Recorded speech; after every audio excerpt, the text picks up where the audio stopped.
tableau de bord des marchés, c'est notre rendez-vous chaque dernier vendredi du mois dans Smart Bourse à 17h en direct avec 3 invités qui nous accompagnent pendant une quarantaine de minutes. Jean-François Bette avec nous, directeur général de Cantalis. Bonsoir Jean-François. Oui, bonsoir Gabor. Bertrand Lamiel, habitué de ce rendez-vous également, à vos côtés, directeur général de Ports en Par Gestion. Bonsoir Bertrand. Bonsoir Grégoire. Et nous accueillons ce soir Laurent Albi, responsable de Next Momentum. Bonsoir Laurent. Bonsoir Gabor. Merci beaucoup de rejoindre l'équipe de ce tableau de bord des marchés, notre rendez-vous mensuel.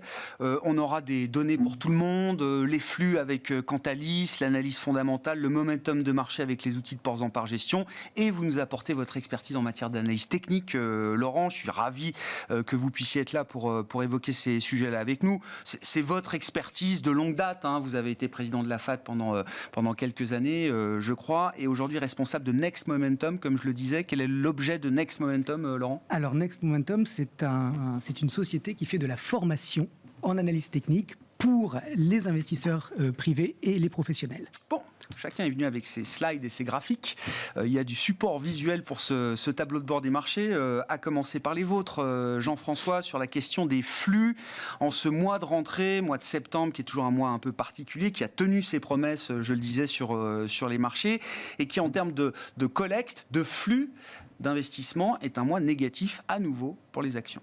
Ouais, je crois qu'on est encore sur un mois de forte prudence de la part des investisseurs. C'est les actifs risqués qui font peur et subissent les sorties. Donc fonds actions, fonds diversifiés, fonds alternatifs, fonds immobiliers, etc. Et plutôt un engouement des investisseurs dans cet environnement sur les fonds monétaires et les produits de taux d'une manière générale. C'est 10 milliards de décollecte sur des fonds actions, c'est 25 milliards de collecte sur des fonds monétaires. Je pense qu'on a un peu le résultat des politiques monétaires, des taux d'intérêt qui sont très élevés. Donc vous avez une compétition des rendements qui s'est mise en ordre de marche en Europe et aux États-Unis. Donc les investisseurs européens se disent dans mon allocation d'actifs, je fais du monétaire et c'est l'actif risqué, non risqué, l'actif sans risque paye.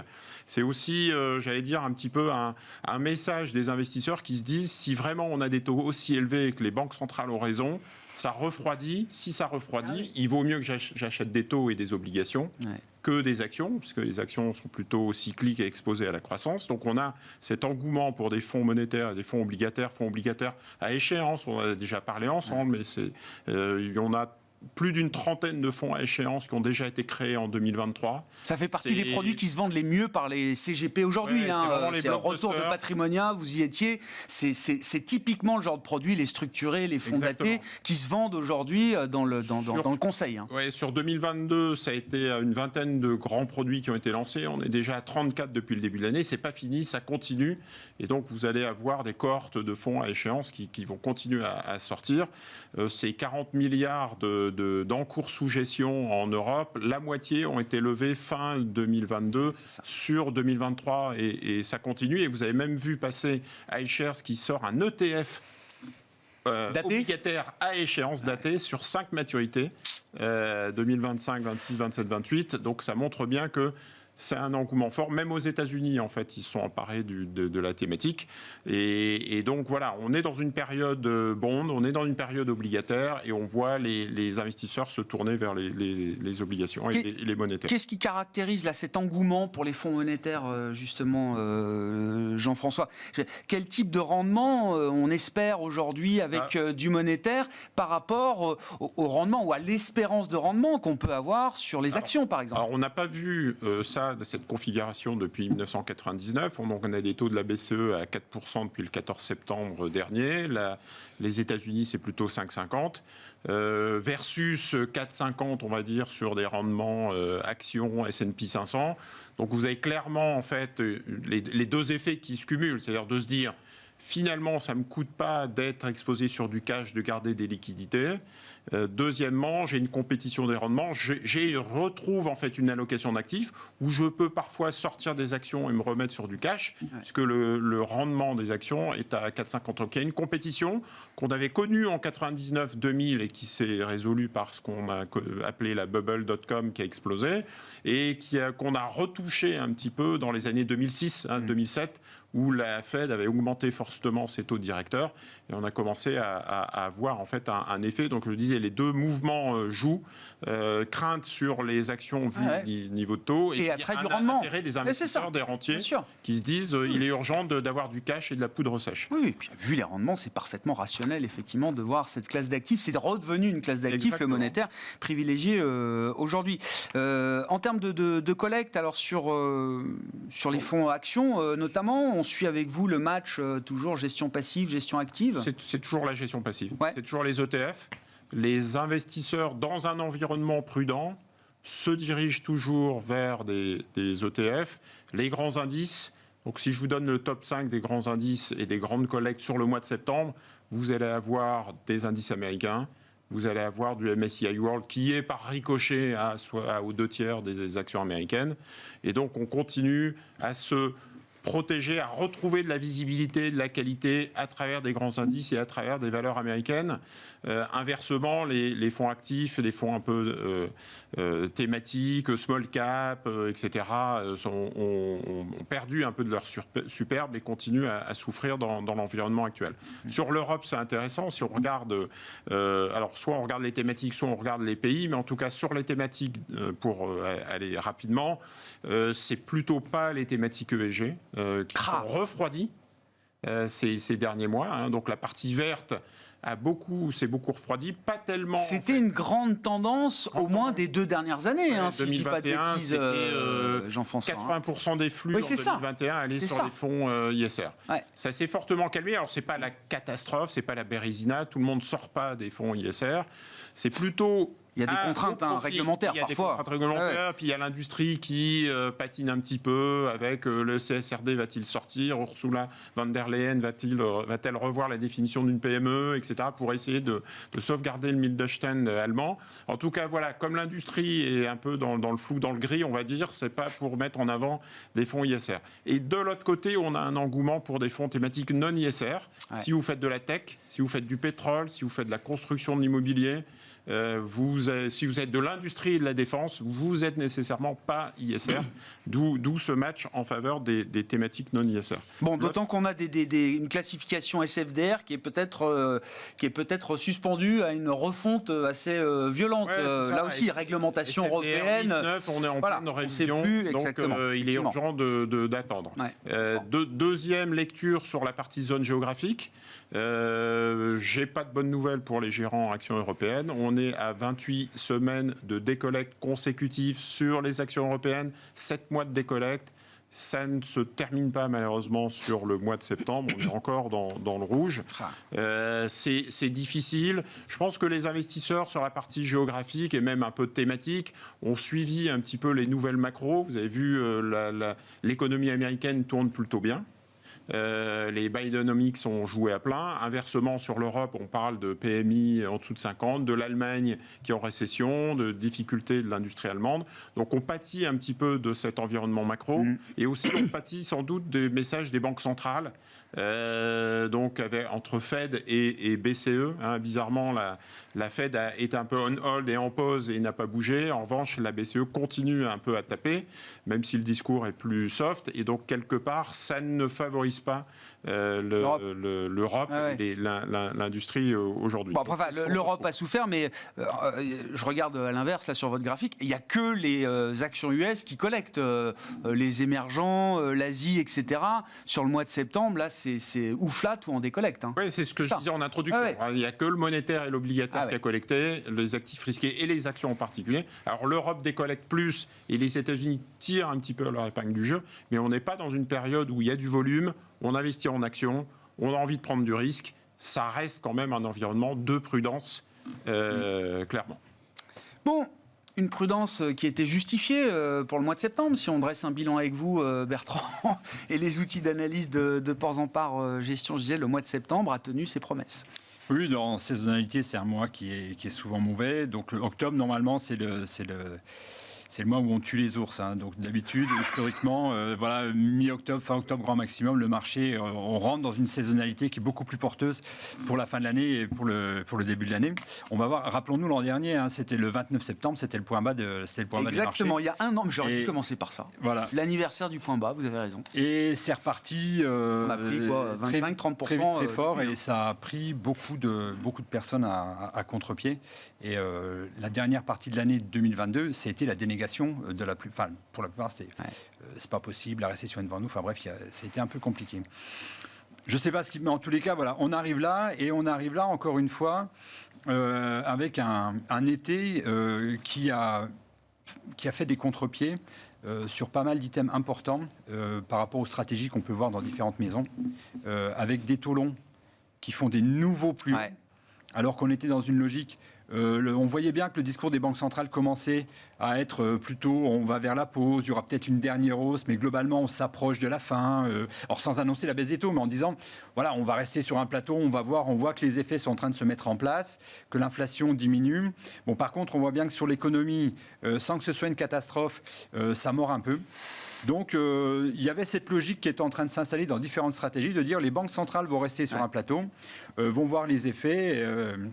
Et là, évidemment, le contre-pied parfait, les taux longs qui remontent aux États-Unis ou en Europe franchissent des nouveaux points hauts.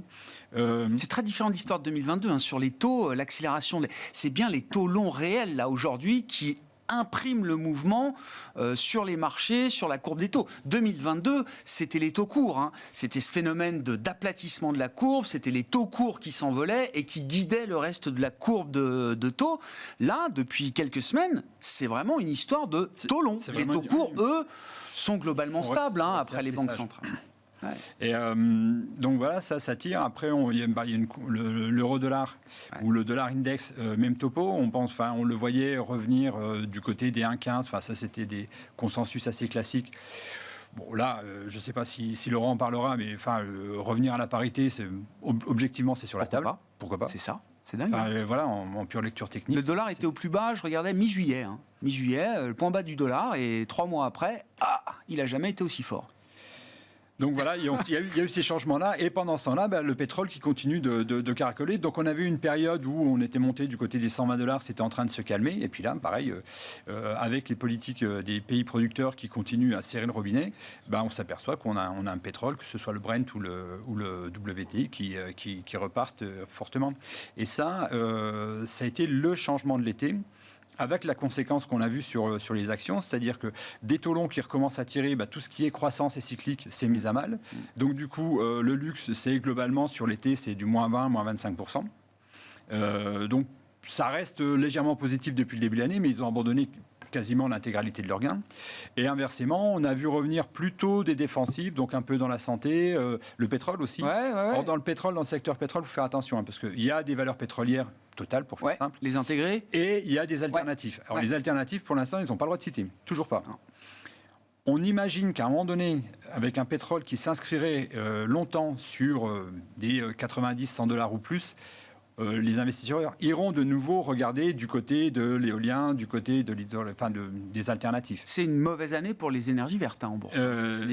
On a eu coup sur coup des pains Siemens Energy, Ørsted, ça a marqué l'été. Il n'y a pas de match. Quand on regarde le secteur des énergies vertes en bourse aux 3 quarts de cette année 2023. Sur les 3 mois, si on prend dans le secteur pétrole, vous avez du Total à plus 18 et du Vestas à moins 17. C'est ça. Donc 3 mois. Non, mais c'est un écart énorme. C'est juste énorme. Donc voilà ce qu'on a vu dans le courant de l'été. Et puis dans l'automobile, certains s'en tirent bien, plutôt des Stellantis.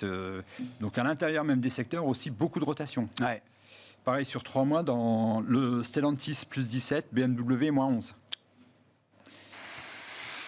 Donc, intrasectoriellement parlant, il y a des écarts très forts. Il y a des écarts qui sont... Et c'est quoi sur les exemples que vous avez cités, Stellantis up, BM down, c'est quoi le rationnel? BM, c'est la Chine. D'accord. Et Stellantis, à qui on procède pas être chinois, du coup, bingo. Donc voilà, parce qu'après, en termes de valorisation, franchement, on n'est pas très haut sur ces là. C'est pas des. Et il y a deux secteurs qui passent à peu près à travers et qui arrivent à s'en sortir, c'est banque et assurance. Donc rappelez-vous, la banque, il y avait eu un coup d'arrêt, donc très beau début d'année, hausse des taux, ça partait bien pour la banque, ça partait bien pour l'assurance. Coup d'arrêt avec la Silicon Valley Bank, les faillites de banques californiennes, on va dire. On est en train de... il a fallu 6 mois. À l'époque, j'avais dit que ça prendrait un peu de temps. Mais au bout de 6 mois, on est en train de combler ce gap-là et c'est en train de repartir. Donc, c'est toujours assez chaotique parce que c'est des secteurs historiquement qui ont une grosse volatilité, mais qui sont en train de réimprimer plutôt vers la hausse. Qui tiennent bien, ouais. Et dans celles qui souffrent, forcément, tout ce qui est télécommunications, services aux collectivités, enfin tout ce qui est globalement plutôt sensible. À la hausse des taux. Ça reste compliqué. Sur le luxe, l'image n'a pas changé. Sur le luxe spécifique, parce que c'est quand même notre secteur poids lourd et on en est fiers en Europe et à Paris. Bertrand, qu'est-ce que vous dites sur le plan fondamental, sur le plan des valos aujourd'hui? Ouais, c'est un indice. Les grandes valeurs, les 10 grandes valeurs du luxe en Europe ont perdu plus de 20% là en quelques mois à peine. Alors. Rappelons-nous, j'ai repris mes notes et en juin, globalement, je regardais les valeurs qui avaient gagné. C'était pas une histoire de valorisation, parce qu'on en trouvait à peu près la moitié qui était pas chère et l'autre moitié qui était très chère. Ouais. Par contre, elles avaient tout un point commun, c'est que le momentum, c'est-à-dire la croissance que leur prêtaient les analystes sur les temps à venir, était au plus haut, avec des notes de 10 sur 10. Ce qui s'est passé pendant l'été sur le luxe, c'est que la baisse n'a pas fait... la valorisation, c'est moins cher qu'avant, mais ça reste quand même plus cher. Donc on est remonté sur des notes de 2 ou 3 sur 10. Donc franchement, on était à 0 ou à 1. Donc la valo, c'est pas un prix. Je comprends. C'est pas un prix cassé, quoi. Bon, par contre, le momentum, là, régulièrement, les analystes, ils ont revu la baisse. Ils ont revu les uns derrière les autres. Et donc, ça revoit la baisse. Et ça a fait souffrir. Donc l'écrasement du momentum. Il y a un peu de fondamental, quand même, là derrière. Oui, clairement. L'écrasement du momentum a été. Toutes les valeurs qui avaient bien profité du momentum se sont écrasées. Et encore une fois, qu'elles étaient chères ou pas chères. C'est vraiment le côté il se passe quoi pour vous demain qui était revu à la baisse et qui a entraîné des cours à la baisse sur ces valeurs-là. Qu'est-ce qu'on peut dire du segment de marché que vous connaissez particulièrement bien chez Ports&Par, celui des petites capitalisations boursières? Qu'est-ce qu'on peut dire de nouveau, en fait? C'est ça la question, Bertrand. Comme on le voit sur le graphe, est-ce qu'on est au moment où ça finit par se retourner? Alors forcément, je l'appelle de mes voeux, parce que c'est quand même une partie... C'est un chemin possible. C'est un chemin possible. Mais voilà, parce que l'autre, c'est Dead Cat Bounce. C'est ça, voilà, c'est ce que vous dites. Oui, donc, et là, il est trop tôt, probablement, sur les fondamentaux. Mais ça, le discours n'a pas changé, parce que les chiffres, malheureusement, les faits sont têtus. On a des valorisations qui sont plus faibles que sur les grandes capitalisations et on a des perspectives de croissance qui sont plus fortes que sur les grandes capitalisations. Après, quand on regarde la temporalité et l'ampleur de la sous-performance, on avait rarement vu une temporalité aussi longue de décote des petites et moyennes valeurs versus les grandes, et avec un écart, une sous-performance aussi forte. Donc on voit bien qu'on est en train de tendre le ressort. Et après, j'ai regardé quels pouvaient être les éléments derrière fondamentaux qui pouvaient expliquer cela. En fait, on se rend compte que sur les deux... il y a deux périodes qui ont été très marquantes de sous-performance des petites et moyennes valeurs versus les grandes. C'est les moments où on avait eu une hausse des taux. Et donc là, on est dans ce moment-là. Donc, est-ce que lorsque les banques centrales se mettront en pause ou commenceront à baisser, est-ce qu'il faut attendre ce moment-là pour repartir sur les petites et moyennes capitalisations? Je ne sais pas. Il nous faut le déclencheur parce que sur le reste, il n'y a pas de signal. Fondamentaux, c'est la performance et sur les perspectives, les feux sont ouverts. Il manque l'allumette pour que ça puisse partir. Et il faut avoir en tête aussi que quand on regarde sur les allocataires d'actifs, qui ont tous baissé les pondérations actions, les petites et moyennes valeurs n'ont plus le droit de citer. Elles sont totalement absentes. Et il faut quand même savoir que sur les 1500 valeurs qu'on suit en Europe... Ça peut être un gros pain trade. Alors peut-être pas maintenant, je ne parle pas de timing de ce point de vue-là. Encore une fois, mais le jour où ça se redéclenche à la hausse, ça va faire mal à beaucoup d'allocataires qui n'ont plus une small cap dans leurs allocations. Oui, parce qu'après, il y a une concentration, il y a un effet goulot avec la liquidité. Parce que regardez, reprenons l'exemple de l'an dernier, septembre-décembre, où les marchés caracolent et doivent reprendre 15-20% en 3 mois. Si ça arrive sur les mid et les small cap, elles ne prendront pas 15-20%. Historiquement, quand ça repart, c'est du 30 ou du 35. Ça va très très vite. Le risque, c'est de laisser les investisseurs sur le côté. Donc ça, Voilà, il va falloir surveiller ça de près. Et donc, soit on est prêt à intervenir rapidement, soit de manière contrariante, on commence Oui, à on se mettre positionne. un Bien sûr. pied dedans tout doucement, puis on attend de voir. Quoi. Jean-François, on n'en a pas parlé, mais ça peut encore décollecter sur les small caps ou, enfin, je veux dire, ça fait tous ceux qui voulaient sortir ont eu le temps de sortir. Ça fait 5 ans qu'il ne se passe plus rien sur les small caps. Non, je pense qu'en termes de flux, la main n'est pas tellement chez les institutionnels, mais dans les grands réseaux. Les grands réseaux ont sorti, il y a une aversion au risque telle qu'on a... La question de la liquidité aussi, hein, sur la ces liquidité. marchés. Et donc, je pense qu'effectivement, il faut un message des banques centrales et un retour des investisseurs globalement avant de voir un retour sur des petites et moyennes valeurs. Laurent Albi. Oui, je voulais rebondir une seconde sur ce qu'a dit Bertrand et les small caps, parce que mon sujet, c'est l'analyse technique. Et quand on regarde ce chart, il y a quelque chose de très frappant, de très intéressant, qui va plutôt dans le sens de monsieur. C'est cette consolidation qui a eu lieu en 2021, qui est juste énorme. Et ce que nous dit l'analyse technique, c'est que quand on a ce range, quand on a cet espace d'échange, ça joue un peu un rôle de matelas. Et ça veut dire que je vois mal, a priori, je ne sais pas si le dead cat bounce, il est là. Mais ce que je crois comprendre en regardant ce chart, c'est que le potentiel de baisse, oui, c'est ça. Il est épuisé. Ça devient asymétrique. C'est-à-dire pour quelqu'un qui a un peu de temps, sans chercher le timing, commencer à se positionner, il y a peut-être un risque de perte limité par rapport à un risque de gain. On revient sur les niveaux. Et on revient sur un niveau d'une année entière. Alors, le marché fait ce qu'il veut. Hein, oui. Il ne va jamais là où on l'attend. Mais techniquement parlant, il y a quand même cette grosse zone en 2021 qui, moi, me fait penser que ça a été une zone d'échange. Donc, ça veut dire que c'est potentiellement une zone de demande. Donc, ça peut baisser encore. Mais ça veut dire qu'il va falloir recommencer très graduellement à s'y intéresser, je pense.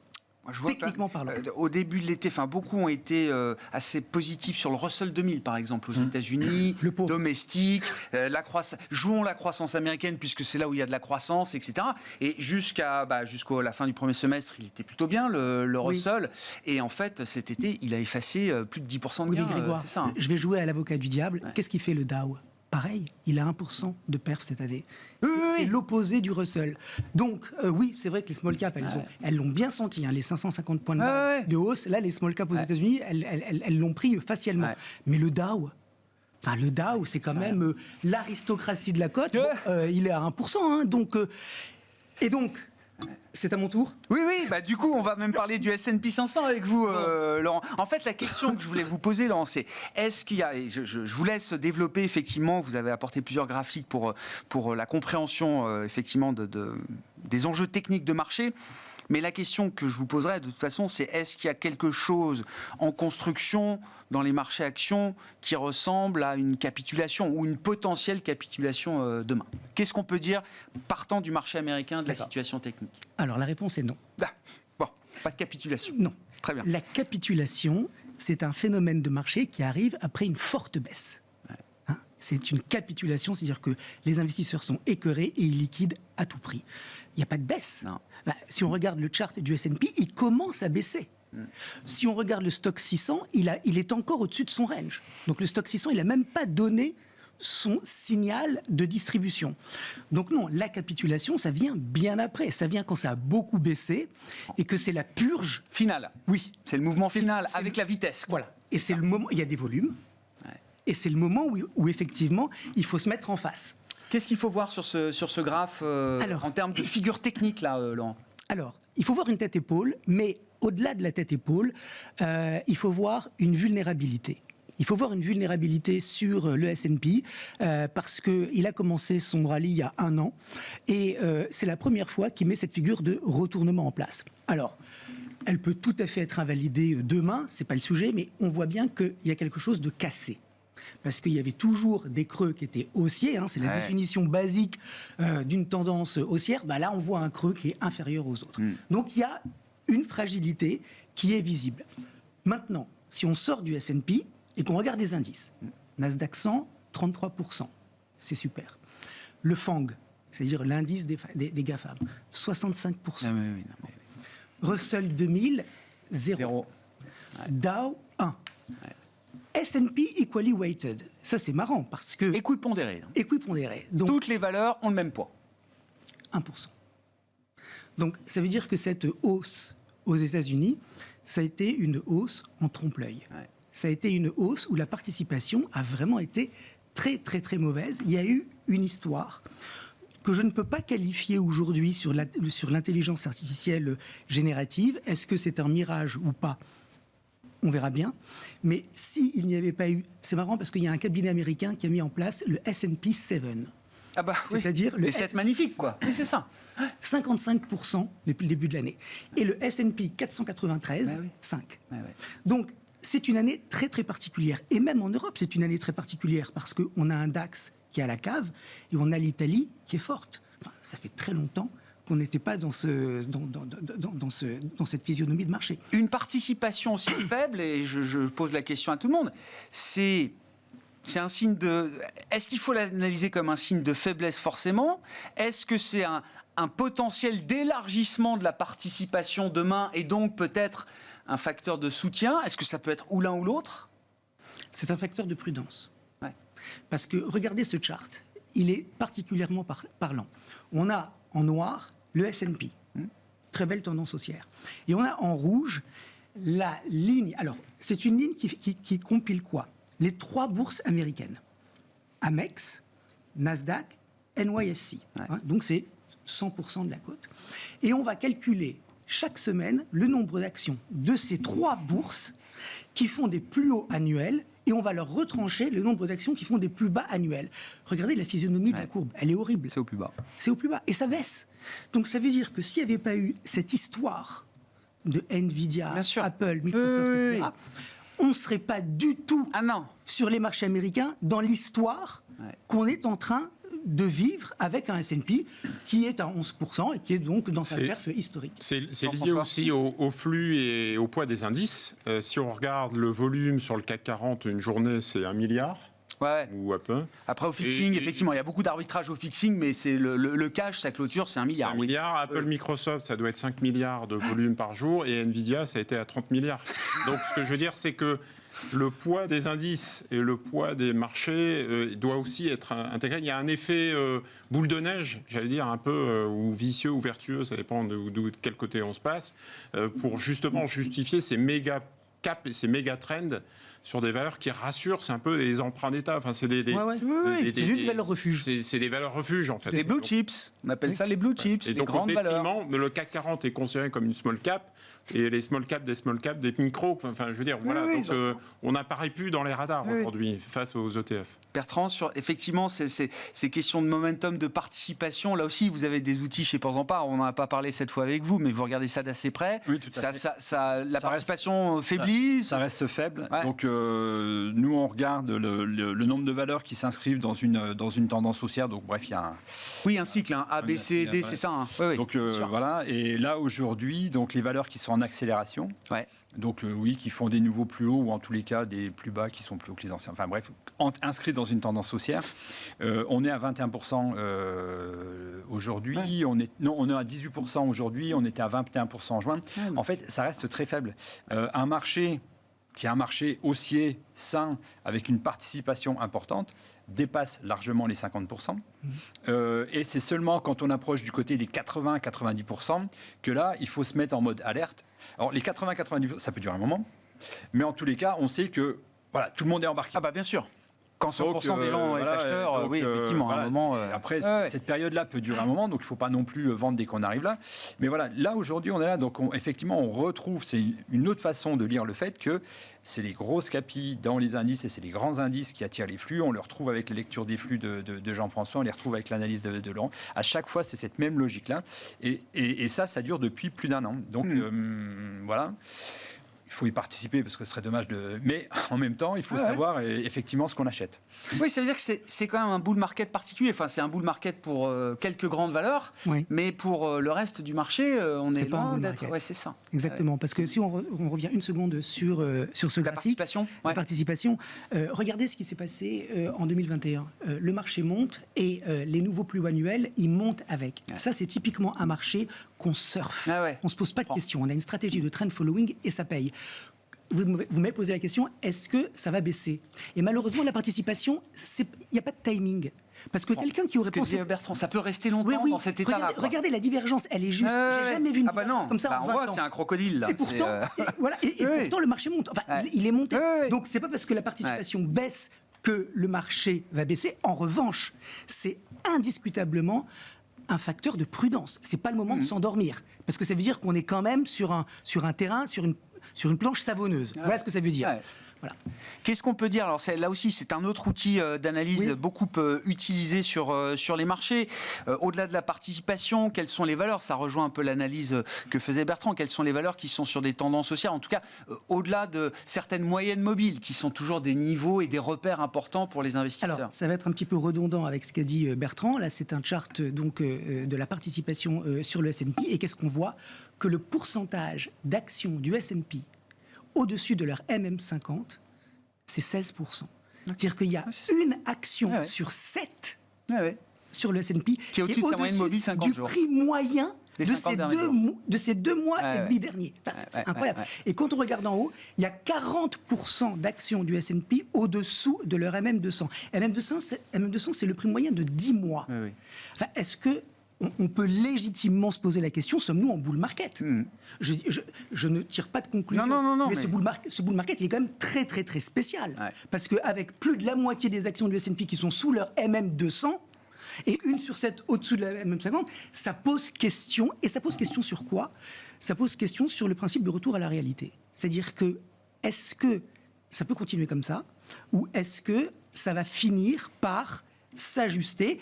Autrement dit, la question c'est, est-ce que c'est le Dow, le Russell qui vont rejoindre le S&P, ou est-ce que c'est le Comment S&P? est-ce que la situation se réconcilie, pour dire les choses? Alors, à la baisse. C'est ça, je comprends. À la baisse, mais je ne suis pas de ceux qui sont catastrophistes. Est-ce que les investisseurs sont protégés? Est-ce que la prudence, vous la trouvez dans les... Non, pas vraiment, on a un VIX à 16. Je veux dire, c'est pas... C'est pas de l'euphorie totale, mais c'est pas une vigilance marquée, quoi. Un VIX à 16, ça veut dire que globalement, les investisseurs price une baisse sur les actions de 4,5%. Ils se couvrent pour ça. Enfin, voilà, on n'est pas dans un mouvement de panique. Et d'ailleurs, si on regarde le put-call ratio, alors moi, ce que je regarde, c'est pas le put-call ratio lui-même, c'est une moyenne mobile à 10 jours pour lisser un peu les choses. Il n'est pas du tout sur un extrême. Donc ça veut dire quoi? On est un peu dans le gris.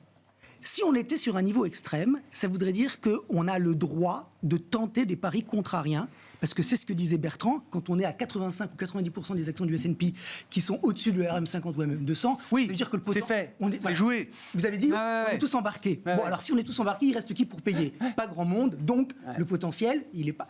Là, on voit bien que les couvertures, c'est pas non plus particulièrement alarmant. Donc ça peut monter. Et j'ai presque envie de dire, si ça montait et si les marchés baissaient, c'est peut-être ça qui serait le bon signal pour effectivement revenir après une purge. Donc pour répondre à votre question, mais on n'est pas du tout dans une purge. Dans une capitulation. Voilà, on est sur la participation, sur les options. On voit bien que... ils montent de manière... Les investisseurs ne sont pas stressés. Le marché peut faire mal. On parle de pain trade souvent sur les marchés, mais à ce stade... Non. Ça bouscule pas plus que ça. Non, parce que en fait, il y a effectivement une hausse des taux longs aux États-Unis et elle n'est pas, à mon avis, encore assez haute pour commencer à faire peur. Un mot rapide de la saisonnalité du. Alors c'est le Dow Jones, c'est ça que vous avez choisi, Alors, j'ai pris une saisonnalité Laurent. J'ai pris le Dow Jones depuis sa création, donc 126 ans. Mais que les années de préélection américaine, parce que c'est quand même une année particulière. Cycle politique, bien sûr. Alors, Bertrand a dit que le mois d'octobre, c'est le mois qui tue les ours. Quand on regarde la saisonnalité depuis 126 ans, les années de préélection américaine, on voit que octobre, c'est le mois de la stabilisation, mais que la fameuse saisonnalité qui repart en fait... C'est novembre, c'est après l'élection en fait, c'est ça. C'est un an avant l'élection. C'est un an avant l'élection. C'est un an avant l'élection, décembre. pardon. C'est-à-dire qu'on pourrait avoir un rallye qui... Alors, encore une fois, est-ce qu'on conduit en regardant son rétroviseur? Non. Donc, c'est des stats, ça. C'est le chemin lissé de l'histoire du Dow. Mais quand on regarde le Dow depuis sa création, octobre est un mois de rebond. Et quand on le voit, les années de préélection, c'est un mois de rebond très faible. Donc ça veut dire que, voilà, il faut être prudent. Il faut continuer d'être prudent. Si on revient alors à des enjeux techniques là, pour les indices CAC 40 et S&P 500, Laurent, puisque c'est quand même l'idée, sans être catastrophiste, l'idée d'une baisse complémentaire, comme on dit, Oui, on n'a c'est pas ça. Voilà, ça n'est pas terminé. Quel est le potentiel d'un point de vue technique pour le CAC 40, par exemple? À la baisse, 5%. Ouais. 5% encore, Ouais, partant 5%. de là où on est. Ouais, voilà. On est remonté un peu là en fin de mois, mais on s'en d'accord. fiche. Ok. Mais l'idée, c'est que D'accord. voilà, on peut retourner dans cette zone entre 6007 et 6009. C'est des niveaux de Fibo importants. C'est un target de ce triangle. Ça vaut ce que ça vaut, mais ça montre simplement la compression de la vol. Et par conséquent, quand on sort de cet épisode de compression de la vol, en général, ça part vite. Qu'est-ce qu'on voit depuis une semaine? Que c'est parti vite. Maintenant, encore une fois, l'analyse technique, elle n'a pas de valeur prédictive. Non. Elle dit simplement où sont les niveaux. Et donc, si on retourne dans le triangle, et si on dépasse 7350, ce triangle, je le jette à la poubelle. Oui. Ça veut dire qu'il Ouais, n'aura bien pas sûr. produit. Ouais, c'est invalidé. C'est invalidé. Ah ouais. Mais a priori, avec la vitesse qu'on voit, je pense qu'il vaut mieux se mettre du côté de la prudence et anticiper un retour sur 6007, 6009. La question, c'est pas si on va y aller. Je pense qu'on va y aller. C'est qu'est-ce qu'on fait après. Ah bah, C'est pas sûr que ça reparte tout de suite. C'est pas sûr que ça baisse beaucoup plus. on peut rester plombé un peu, Ouais. 5% plus bas, quoi. Ouais. On peut rester D'accord. encore plombé parce que j'ai. Alors, c'est pas mon métier et je suis pas censé faire ça, mais je cherche déjà les catalyseurs qui pourraient remettre un petit peu d'appétit chez les investisseurs d'ici le début de l'année prochaine. Et voilà, ça me paraît encore un petit peu difficile, donc je ne sais pas ce qui va se passer. Et sur le S&P, si on essaye Je modéliser là aussi le potentiel de baisse, J'ai une tête-épaule textbook. Si un jour je fais un livre sur l'analyse technique, je la reprendrai parce que c'est quand même incroyable. Parce que la tête-épaule, c'est vraiment la figure surjouée. Ouais. C'est la tarte à la crème. Ça fait des mois qu'elle est en formation. C'est ça qui est incroyable. Ouais. Et en fait, c'est le truc vraiment que tout le monde découvre quand on fait l'analyse technique. Et le premier pattern, c'est la tête-épaule. Et pourtant, encore une fois, sur ce rallye qui a démarré il y a un an, qu'est-ce qui met en place cette tête-épaule? C'est-à-dire, ce qui compte dans la tête-épaule, on s'en fiche de la tête-épaule, c'est l'échec du troisième sommet à rejoindre le deuxième. Et le fait que ça casse, mais sans aucune ambiguïté, la zone de support. Ça, techniquement, en général, si on croit un minimum à l'analyse technique, c'est-à-dire à l'analyse des flux et du comportement, c'est des opérateurs qui procèdent à des dégagements. Donc, la question, c'est si les valeurs de la tech ne remontent pas, qui prendra le relais? C'est une question.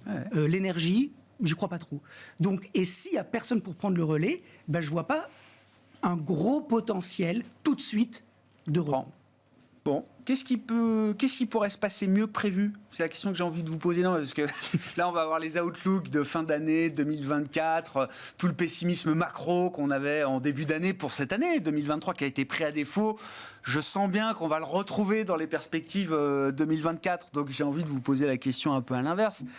Où est-ce que ça pourrait ne pas être aussi dur? Ou est-ce que ça pourrait être un peu mieux, peut-être? Ça peut surprendre peut-être sur l'inflation, parce qu'on voit que l'inflation baisse. Les derniers chiffres européens sont plutôt bien orientés. Même corps, or, énergie, etc. Donc on se dit, les banques centrales ont réussi. Et le pétrole à $100, ça va vite nous remettre un petit coup d'inflation. Là, pour l'instant, les effets de base sont positifs, mais... donc finalement, on se dit, la mission est réussie. Et donc, on se projette sur 2024 des taux qui vont commencer un petit peu à diminuer. Surtout que les banques centrales n'ont pas envie de tuer les emprunts souverains, tuer la dette italienne. Elles sont blindées de dette italienne à la BCE ou de dette sur la Fed. Elles n'ont pas envie de générer une nouvelle crise des dettes souveraines. À 4,5 sur le 10 ans italien, ça commence un petit peu à piquer. Et donc, elle se dit... Donc, je pense que la bonne nouvelle, si on doit se projeter sur 2024, ça peut être la bonne surprise. Ça peut être finalement... Une inflation qui libérerait les banques centrales et qui leur permettrait d'être plus attentives à la croissance. De montrer que leur mandat était... la mission était réussie. Et les investisseurs se projetaient sur ça se stabilise, voire ça commence un peu à baisser. Villeroy de Galhau, après la réunion de la BCE dernière, a été très clair.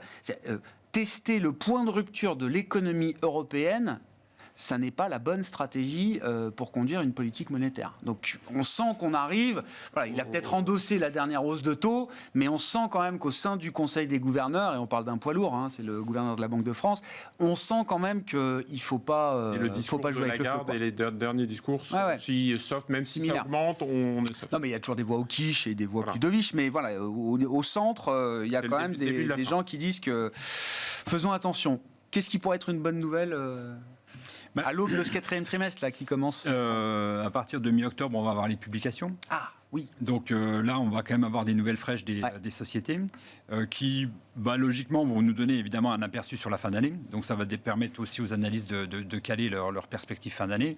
Et pour celles qui le peuvent, donner un peu aussi de perspective sur 2024. Donc ça permettra de faire le tri. Il y a eu des alertes cet été. On verra si elles sont confirmées ou au contraire infirmées. Donc là, il va quand même falloir être bien regarder ce qui se passe dans les publications. Clairement, oui, il y a les taux, évidemment. Ça, si on a encore une tension sur les taux, on a des rotations. Par rapport au CAC 40, donc Laurent disait, il y a encore un potentiellement de 5%. En fait, pour moi, la question qui doit gérer des portefeuilles ou des fonds, c'est OK, imaginons qu'on y aille. Le moins 5, on le fait avec quoi ?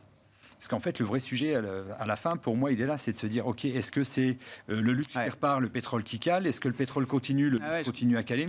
Donc en fait, c'est parce que là, il y a quand même... De quelle manière cette baisse de 5% pourrait se matérialiser ? Il y a eu des inversions de tendance qui sont fortes. Typiquement, restons sur luxe contre pétrole. Et qui se font à l'appui de véritables fondamentaux. Donc ça s'est pas fait, c'est pas juste un mouvement d'humeur de marché, il y a des fondamentaux et encore une fois, on est en train de vendre de la croissance, en ce moment, la croissance est vendue pour acheter plutôt des la value. Ouais. Et c'est ça le vrai problème des dernières années, c'est-à-dire qu'on a eu une alternance des cycles value-croissance qui ont été extrêmement rapides et les renversements de tendance, ça n'a pas été lissé. Hein. C'est du jour au lendemain, c'est reparti très fort et ça, c'est compliqué à gérer parce qu'on est dans une logique où on doit prendre des investissements. Nous, le but du jeu, c'est véritablement d'accompagner une société sur du long terme. Sûr. Donc il y en a quelques-unes qui passent à travers. Dans la pharma, par exemple, une Novo Nordisk, il faut regarder, c'est un petit train crémaillère, c'est magnifique. Hein.